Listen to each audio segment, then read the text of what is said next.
Okay, so many of you requested, and this is my review of the all-new Apple iPhone 15 Pro Max here. They are both very good things and also very bad things that you should keep in mind if you are currently in the market for this phone here. Let's go ahead and jump right in. The all-new iPhone 15 Pro Max will run you $1,200, simply meaning that the starting price this year for the Pro Max model is actually higher when compared to that of last year. Now, that doesn't mean that there was a price increase. The technicality here is that Apple is actually forcing you to go up to the next config, which is 256 gigs of internal storage. So to recap really quick so that it makes sense, it will run you $1,200 for the iPhone 15 Pro Max, but that will be with a base storage of 256 gigs. Now, the regular iPhone 15 Pro will run you $1,000, but that's going to be for 128 gigs of internal storage. That's as far as the price goes. Now, let's go ahead and talk about the design. If you are at all familiar with the Pro model, then you would notice that it's the same design language, right? It looks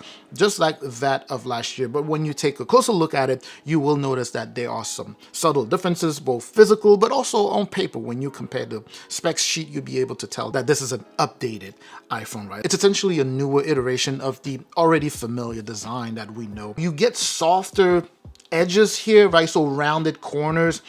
I personally, and of course this is subjective, I personally prefer when the phone is boxier, you know, the likes of the S23 Ultra. You may know that that's one of my favorite phones there because it just really digs into your palm. But then again, it makes sense because I have larger hands, so I prefer when the phone is boxier and I can feel it in my hands. But anyway, so you have a softer touch around the edges here, so rounded corners. By the way, this is a fingerprint magnet. This color specifically, I believe the blue also, so the darker colors tend to pick up a lot of fingerprints. I personally thought the black was going to be so amazing, and I went for this because I was thinking it's going to be sleeker than the other ones, but it just doesn't pop as much as, you know, I would have liked. In fact, I'm even thinking about returning this and picking up the titanium natural because I looked at that in real life and compare, but I had already pre-ordered this, so I just had to buy this. But anyway, so the next thing that will hit you about this phone is just the weight. Now on paper it says that it's about 10% lighter, but in reality it feels like it's a lot lighter than that. I don't know if it's just,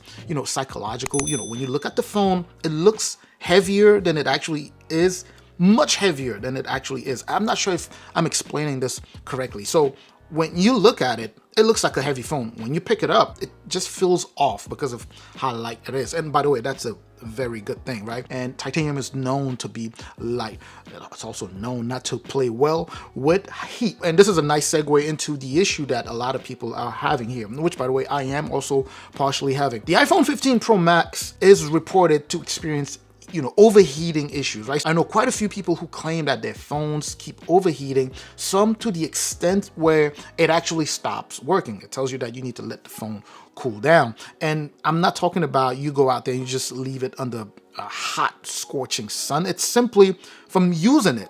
Personally, I have not experienced that level of overheating, but I can tell you that mine gets really warm to the extent where it's concerning. Some people are saying that it got so hot that they had to put it back in the case. In my case, I could certainly tell you that it will get warm, like really warm if you do anything heavy. It came around when I was using the camera for an extensive, you know, amount of time, and it also came around when I was playing games for a long time, right? So if you are playing games, especially heavy games, you definitely will experience that. Or if you doing heavy use of the camera, which by the way, the camera is amazing. My hope is that Apple comes out, you know, with a software update. I'm pretty sure they will, you know, to fix that. But as of now, as of the shooting of this video, that's what I have been experiencing over the past few days in a consistent manner, meaning it wasn't a one-off thing. It actually gets hot, which if you think about it, it's ironic because the iPhone 15 Pro Max here, or the new Pro line, is loaded with the A17 Pro chip. It is the most powerful chipset out there on the phone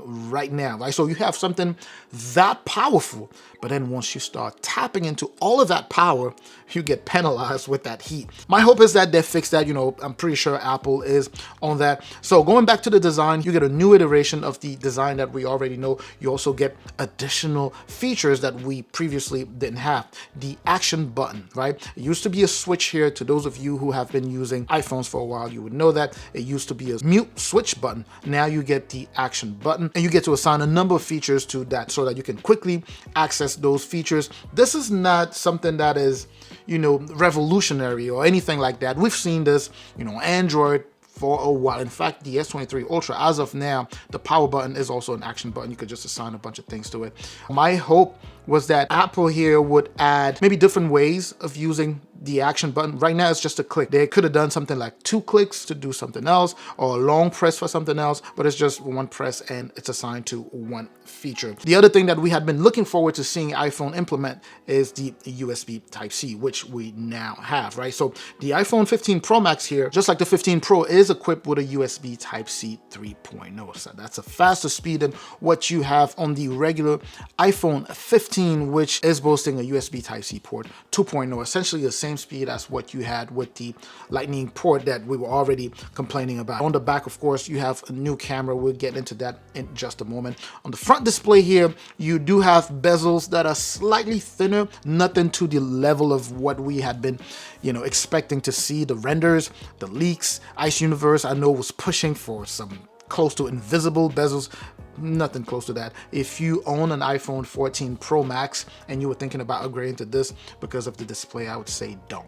The bezels, sure, they're slightly thinner than what you had on the 14 Pro Max, but not to the extent where you should be prompted to go ahead and pick up one just because of that. But anyway, so you do have thinner bezels. The display is beautiful. It's a really nice display, flat display, 6.7 inches here, as we know. It's an OLED display, or I should say an LTPO, Super Retina, Super Retina SDR OLED display, like Apple likes to say, and we all know that they typically love to use all of these big, catchy words to label their stuff for marketing purposes, and they do a very good job at that. But anyway, so the resolution here is 1290 by 2796. PPI is 460, I believe. So very pixel dense, right? Beautiful display for sure. It does support, high refresh rate at up to 120 hertz. I mentioned earlier it's LTPO, so it can bounce all the way up to 120 hertz with that whole pro motion, like they like to call it. In terms of brightness, peak brightness here is 2000 nits, so that is very, very bright. Now, we saw that already with the previous model. By the way, the regular iPhone 15, which is a better choice in my humble opinion, but we'll talk about that when I do the battle between this and the iPhone 15 that I also bought. But anyway, so the 15 also does have up to 2000 nits in terms of peak brightness, along with that same 460 PPI. Watching movies, playing games, all of that good stuff is fantastic on here. You do have always on display here. The way Apple implemented it is actually pretty nice. I like it. I liked it on the 14 Pro Max. Battery life is not crazy impressive. It's just like I anticipated it was going to be, right? The iPhone 14 Pro Max was giving me roughly 6.5 hours or so SOT.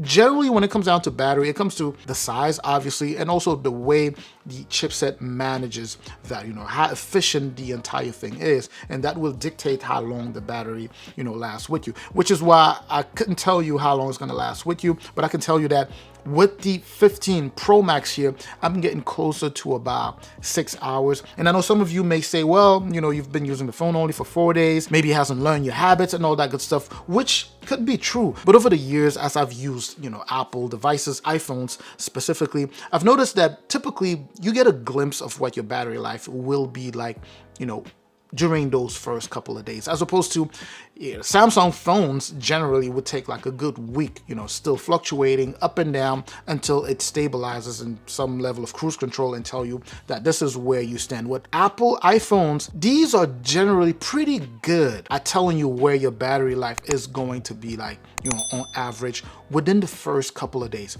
And over the past few days, it's been a little bit over 6, I'd say maybe 620. It could improve, but so far that's what I can report to you guys that I'm getting. Now let's go ahead and talk performance. As I mentioned earlier, you do get an A17 chip here, which is extremely powerful.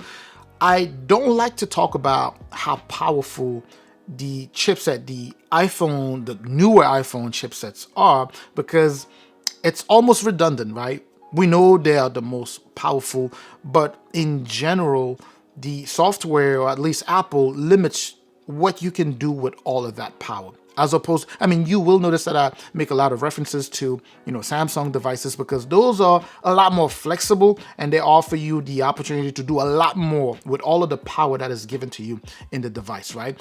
Myself, along with a number of people, argue that the S23 Ultra is a lot more efficient than the iPhone 15 Pro Max here so far. I mean, we all know that the S23 Ultra is going to be the phone of the year. But anyway, so you get a lot of power in the A17, but you won't do much with it. And obviously, when you try to do something with it, it overheats in a lot of cases. It is coupled with 8 gigs of RAM, of course, and it works flawlessly, very nice until it starts heating up. Then, of course, you start experiencing throttling, right, when it comes down to performance. But anyway, let's go ahead and switch over to the camera. The iPhone 15 Pro Max specifically has a slightly better camera than the regular 15 Pro and obviously then the regular 15. By the way, don't sleep on the regular iPhone 15 cameras. Those are really, really good. But anyway, so what you have here, according to Apple, because this is a larger phone, they're able to fit additional components that there weren't on the regular 15 Pro. But here, what you have would be that same 48, 12, and 12 megapixel, but image quality here is better, higher resolution. So the overall image quality or video quality is better here. You get to play with that focal length, you know, the new focal length that they have here at 24, 28, and, you know, 35 millimeter. That's really, really nice to see. The other thing that is good that I personally like here is the new automatic portrait mode. I think everyone is talking about that because it's just that good. And by the way, you have to make sure that you are in focus mode when taking the picture. So the camera has been improved, all, you know, upgraded with that 5x lens, right? So you can do up to 5x zoom. That is pretty neat. Now, nothing compared to what you will get with the S23 Ultra. Recording videos on the iPhone 15 Pro Max is impressive. Now, it's always been the case. iPhone or Apple has always made it so that videos coming from iPhones are so good. And one thing that is easily noticeable with this one is just the stabilization, right? Stabilization, even using that 5x zoom, is good. It's really good. You can zoom into the subject and be able to move or follow or track the subject, and it will do well. Now, I'm hoping that this gives you a pretty good glimpse of what to expect from the iPhone 15 Pro Max there. You know, as I mentioned, a lot of good things. You know, the camera, for example, very good. The USB Type-C port there, very nice also. Now, people are going crazy about the action button. I personally like, you know, that it's there. I wish it had more options or more features or more things that you could do with it, meaning different ways of pressing it. So I'm more impressed with the USB Type-C port. Not impressed, but I'm happy because of the USB Type-C port. Obviously, the chipset is more powerful, although I can't see what I'm ever going to use that on, because not only do they limit the way you can use it, but the UI itself is not set up in a way where you can, let's say, do crazy level of multitasking. But anyway, so still a good thing to have that there. And of course, the very bad is the overheating. I'm hoping that I don't get to experience that, where it overheats to the point where my phone just stops working and tells me that I need to put it down. The dynamic island is there, you know, pretty much the same stuff as what you had last year. I know some people reported some greenish tint in the camera or in the dynamic island because, you know, it's 2 blocks there. I personally have not noticed anything. Works fine for me, right? No issues there whatsoever. I also like the fact that it's a lighter phone, right? It feels good in the hand, and obviously it is lighter because of that titanium build. So 2 things about that titanium: it does scratch easily and it does pick up fingerprint. If you were to go for the darker color, that's what would happen. With all of this said, would I recommend the iPhone 15 Pro Max? Not if you currently own the iPhone 14 Pro Max or the 14 Pro. Even the 13 Pro Max, I would hesitate to tell you to move on to this, right? A 12, yeah, I could definitely see people going from the 12 to this one. And you have to keep in mind that at this stage, you know, in mobile tech, phones are just so good that you don't have to upgrade every year. You can if you want to. You know, personally, I always change phones, but, you know, they're so good now that you can't upgrade because your reason is last year's phone is just not cutting it. That wouldn't be a good excuse, because last year's phone, especially a flagship phone, will still be good. Now, if you were looking to pick up the newest from Apple, you know, obviously they have this. I would say go ahead and go for it. It's a nice phone. Now, the next thing that I'm going to do is simply go ahead and pit this against my S23 Ultra, and we'll see how well that does. I might also pit it against my Z Fold 5. And we'll talk about all of that. But anyways, if you have any questions or things that you would like for me to test out on this phone, let me know in the comment section. I'll make sure to try to get to not only the comment section, but also to testing out those things that you suggest. I'm also going to catch you in the next video. Oh, by the way, make sure to subscribe if you have not done so just yet, make sure to share the video and like the video if you haven't done so already. I will catch you in the next video also. Up until that next video, as always, stay safe out there.